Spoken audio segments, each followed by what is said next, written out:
peguei uma passagem do livro dos Atos dos Apóstolos, no capítulo 2, a passagem que a gente conhece muito, que é o dia de Pentecostes. Chegou o dia de Pentecostes, estavam todos reunidos no mesmo lugar, de repente veio do céu um ruído, como se soprasse um vento impetuoso, e encheu toda a casa onde estavam sentados. Apareceram-lhes então uma espécie de línguas de fogo, que repartiram e repousaram sobre cada um deles. Ficaram todos cheios do Espírito Santo e começaram a falar em outras línguas, conforme o Espírito Santo lhes concedia que falassem. Palavra do Senhor. E eu fiquei pensando, quem é que puxou o canto? Quem é que tocou os acordes da cítara ou da harpa? Não sei. É claro que é preciso saber, e é muito interessante a gente pensar nisso. Quem está acompanhando a minha meditação dos Salmos, eu falei, os Salmos, eles são orações que se repetem, orações ritmadas, que a palavra salmo no hebraico significa declarar orações de forma ritmada, acompanhada com instrumentos musicais, né? Então, para Israel, a música sempre tem um fator importante. O culto depende muito, eles cantam muito e dançam muito também. Até porque as outras artes lhes são proibidas. Pinturas, essas outras artes, em virtude de que era um medo muito grande de que as pessoas interpretassem isso como a fabricação de um ídolo de madeira, de pintura, então eram proibidos para não correr esse risco de se misturarem. Então sobrava o quê? Sobrava cantar, dançar e louvar a Deus. Mas Jesus certamente não tinha esses privilégios, tanto é que no dia de Pentecostes, que talvez seja o momento mais poderoso de oração que a humanidade já teve, aqueles homens reunidos com medo, Jesus já ressuscitado, e de repente naquele lugar apavorados, entra um vento impetuoso, línguas de fogo, e eles ficam cheios do Espírito Santo.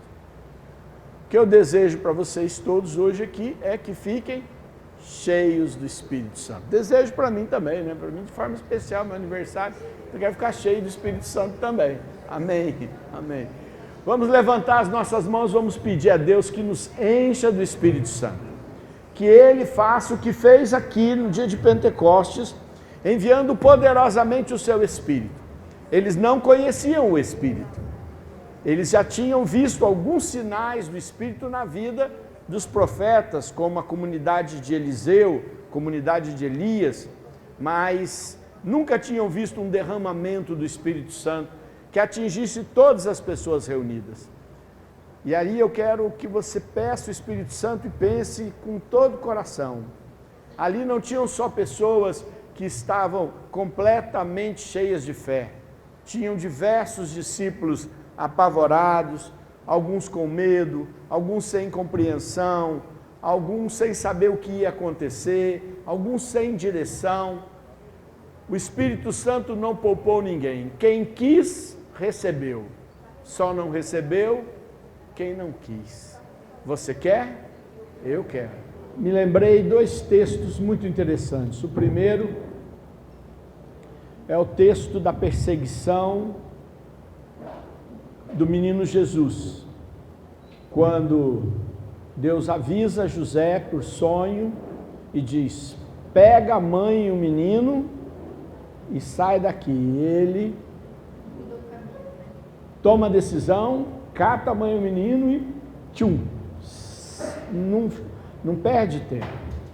Também a mesma coisa com São Paulo, quando ele fez o seu projeto evangelizador de visita nas comunidades, e num determinado dia ele vê um macedônio que aparece para ele e diz assim: venha em nosso socorro. E não estava nos planos dele ir para aquela região. E ele então muda os seus planos, mas ele vai na hora cumprir. Pedro, quando sobe na casa daquele Simão e vai comer com fome, e aparecem os servos convidando ele para ir para a casa dele, dizendo: olha, vem em nosso socorro. E Pedro, naquele momento, a partir da visão que ele teve, ele desce e vai com aqueles homens. No caminho, Deus às vezes vem e diz: preciso que você dê esse passo agora. Algo que você não planejou de início, algo que não estava no seu programa natural. Mas se Deus fala, Ele não fala assim: vou aguardar você para fazer isso. Ele diz: vem e faz, porque eu estou te chamando e pedindo para você fazer agora. Fala para o Senhor que você está disposta a tomar essa decisão. Se é isso que tem que fazer, Senhor, quero estar disposto agora. Se o Senhor falar, vira aqui, é hora de virar, eu vou virar. Corre para lá, eu vou correr, vou tomar a decisão. Farei aquilo que tu estás me impulsionando a fazer, Senhor.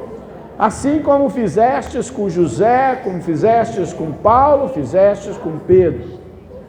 Te peço agora, Senhor, dá-me a força para dizer sim. Dá-me esta força agora, Senhor.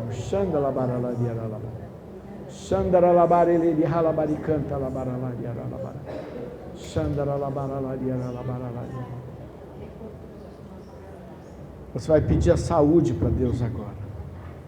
Uma das maneiras que às vezes o diabo usa para travar as pessoas é amplificar sintomas de doença, apresentar falsas doenças, confundir tratamentos e exames, e aí você fica perdido. Gasta um tempão com isso e não consegue andar, não consegue fazer o que tem que fazer. Então, nesse momento, você se abraça e fale para o Senhor: Senhor, eu preciso da cura necessária, a cura que eu preciso para poder continuar caminhando. Senhor, que as coisas que acontecem fisicamente não me impeçam de avançar. Dá-me, Senhor, agora toda a condição e força para poder fazer o que você quer que eu faça na minha vida. Senhor, clamo agora a tua unção para isso. Eu clamo o teu poder, Jesus. Clamo tua graça, Senhor.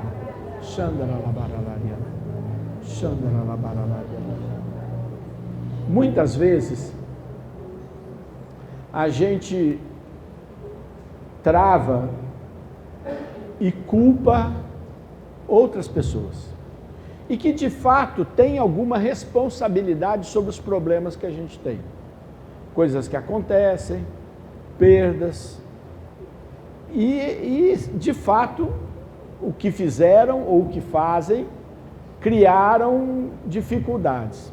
Só que a gente, ao invés de perceber que o Senhor nos está enviando a ir adiante, a gente começa a ficar o quê? A dizer: mas eu não posso, ó o que fizeram, ó a situação que eu estou, ó o que o fulano está fazendo, ó o que o outro não fez, ó o que aquele não quer. Aí você trava e coloca a culpa em alguém. Não importa se existem outros responsáveis, ou mais responsáveis, ou até mesmo os únicos responsáveis por aquilo que está travando a sua vida. Só você pode resolver, porque é a sua vida. Você ficar esperando que o outro resolva as coisas para você poder caminhar, pode correr o risco de você não andar. Não é? Dê um empurrãozinho no teu irmão do lado e fala: o que você tem que fazer é você que tem que fazer. Mas meu filho, minha filha, mas meu irmão, mas meu pai, mas meu sócio, mas minha mulher. Não, aquilo que você tem que fazer na tua caminhada, você tem que fazer. Com o outro impedindo, não impedindo, andando, não andando, tomando outra decisão, é sua vida. Se o Senhor está te impulsionando, vai. Empurra de novo, irmão, fala: se o Senhor te mandou, vai. Vai, em nome de Jesus. Vai. Faz o que o Senhor quer para você, o que Ele preparou para a sua vida. É a sua missão. é a sua estrada. As nossas estradas cruzam com muitas vidas, muitas maravilhosas, muitas que nos ajudam, muitas que nos dão a mão, muitas que nos orientam, muitas que nos travam, mas é a tua caminhada, não é do outro. É a tua caminhada. Fala para o Senhor: Senhor, me dá a graça de continuar caminhando.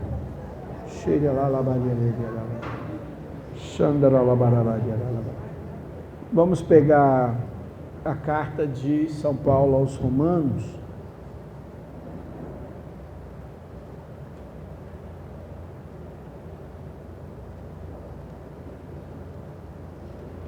Carta de São Paulo aos Romanos, capítulo 12,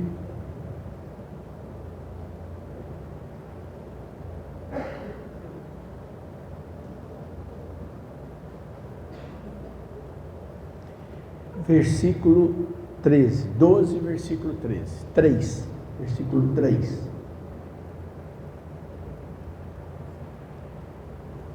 Capítulo 12, versículo 3. Diz assim, carta de São Paulo aos Romanos, 12, 3. Em virtude da graça que me foi dado, recomendo a todos e a cada um, não façam de si próprios uma opinião maior do que convém, mas um conceito razoavelmente modesto, de acordo com o grau de fé que Deus lhe distribuiu.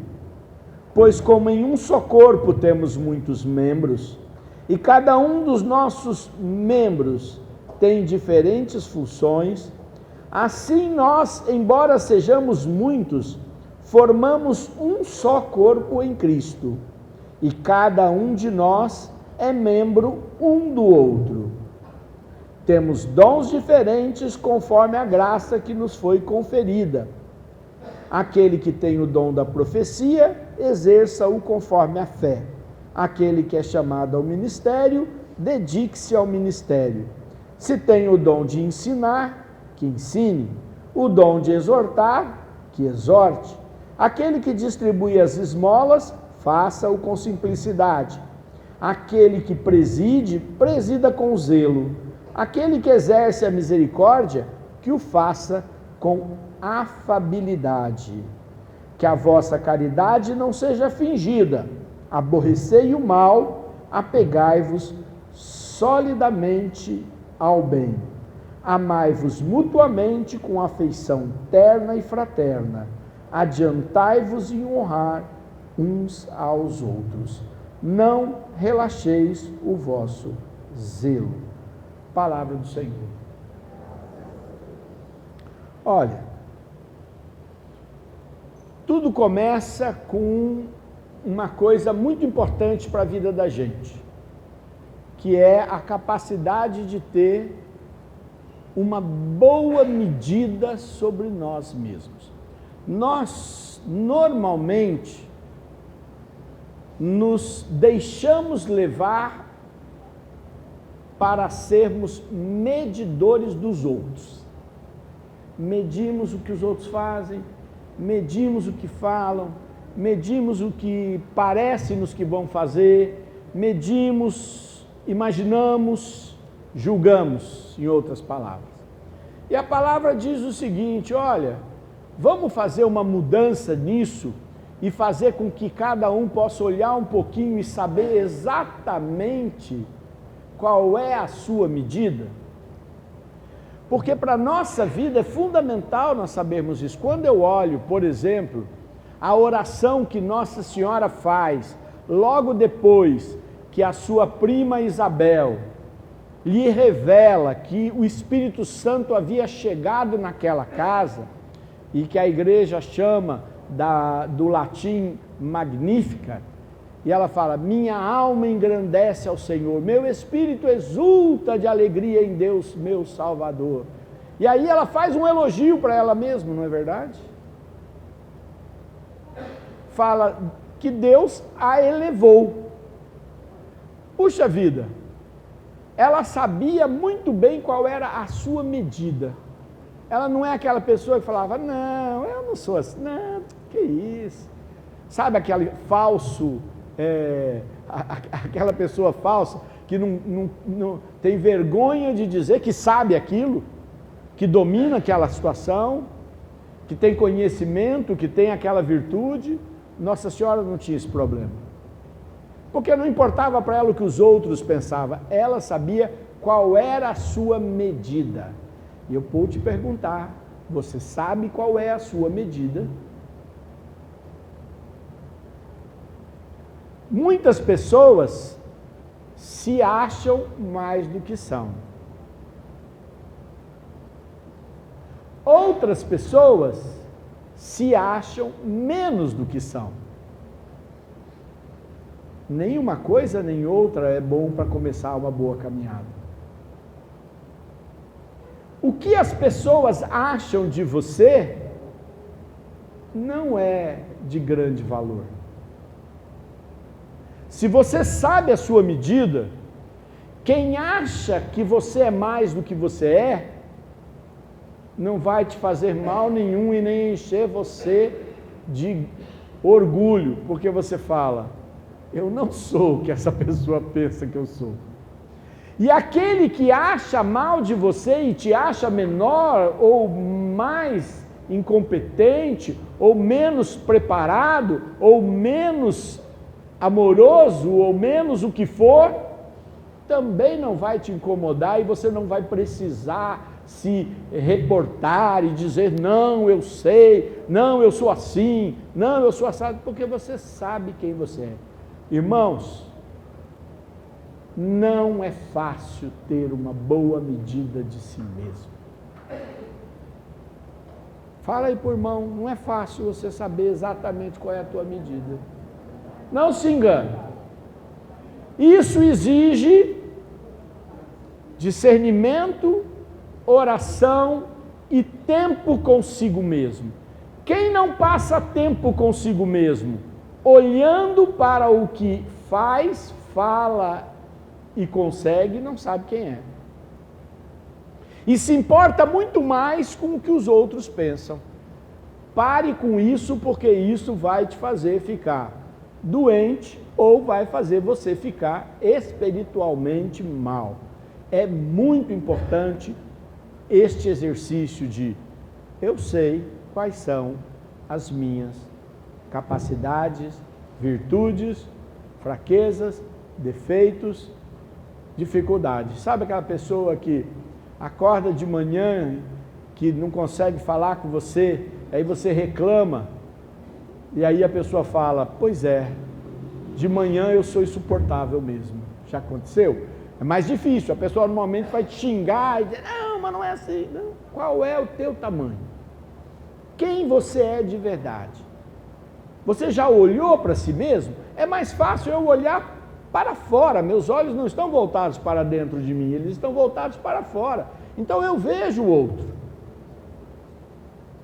Você talvez, se não se olhe muito no espelho, talvez você tenha uma memória de você mais bonitão, mais bonitona, mais jovem, né? Pode levar um susto na hora que olhar lá no espelho. Agora a pessoa que está do teu lado, você está olhando direto, você vai falar, ih, essa pessoa deu uma piorada, né? Não é verdade? É mais fácil olhar por de fora. Mas o Senhor mandou olhar para você e não para fora.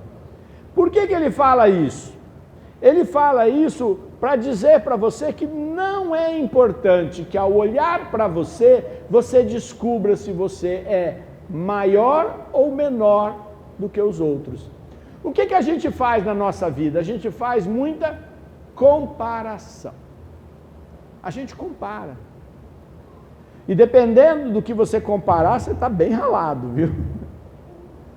Dependendo do que você comparar, você vai estar tão distante, ou você vai estar tão à frente, enquanto que a palavra diz, conheça bem a você mesmo, porque cada um de nós, do jeito que é, e com o tamanho que tem, tamanho no sentido amplo de quem você é,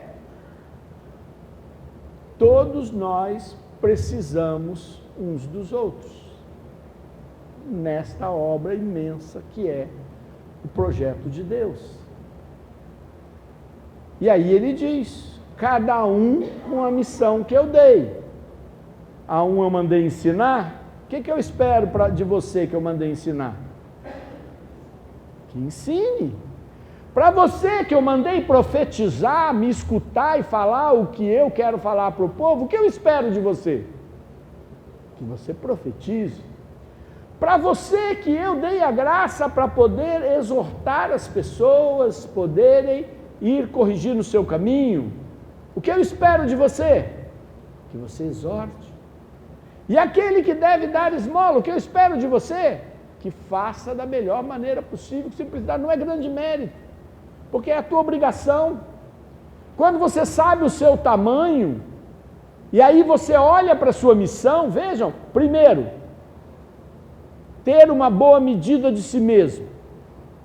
Segundo, saber o que Deus quer de mim, para poder fazer. E saber que se eu fizer só o que Ele pediu para mim, é o suficiente. Porque outros vão fazer as suas partes. E vão preencher os buracos. E eu não preciso fazer tudo que é dos outros. Você conhece aquela pessoa que vai ficando nervosa com que os outros não fazem direito as coisas? E sai fazendo o serviço de todo mundo? Conhece? É um estresse, né? É o estresse porque faz, é o estresse porque não faz, é o estresse porque olha. Fala, Virgem Maria, olha onde vai terminar isso. Esse processo é o que o Espírito Santo está falando na carta aos Romanos, no capítulo 12. Ele diz, temos muitos membros e cada um uma função diferente. E aí ele vai terminar dizendo que a vossa caridade não seja fingida, aborrecei o mal, apegai-vos solidamente ao bem. Quer dizer, no final de tudo isso, se você tem esse controle, você não fica fingindo que você é mais santo do que você é. Não precisa fingir. Você sabe exatamente, ele fala, que a sua caridade não seja fingida. Você vai amar naquilo e como você consegue. Aquilo que você não consegue, não finja. Não finja. Fala para você mesmo, larga de ser fingido, Sidney. Não vai falar meu nome, fala o seu. Né? Larga de ser fingido. Ama aquilo que Deus te deu para amar. Faz o que é preciso você fazer só. E para isso, ele diz, tome uma decisão. Aborrece o mal e se apega ao bem. Esta parte você tem que fazer. Que você vai conseguir amar, eu acho que só com o Espírito Santo. Você vai amar o tanto que você conseguir, ou vai ficar fingindo. Mas você tem forças para tomar decisão. E a decisão é, eu me apego ao bem e aborreço o mal. Eu não vou deixar o mal ir ganhando espaço só porque eu não tenho uma caridade plena. Eu não vou deixar o mal ganhar espaço só porque eu preciso fazer uma missão que é diferente do outro. Eu não vou deixar o mal ganhar espaço. Eu vou me apegar ao bem para fazer o bem. Vou me apegar ao bem para fazer o bem com o tamanho que Deus me deu. Com o tamanho que Deus me deu. E Deus vai olhar para você exatamente por isso. Ele não vai exigir mais do que isso para você. Amém?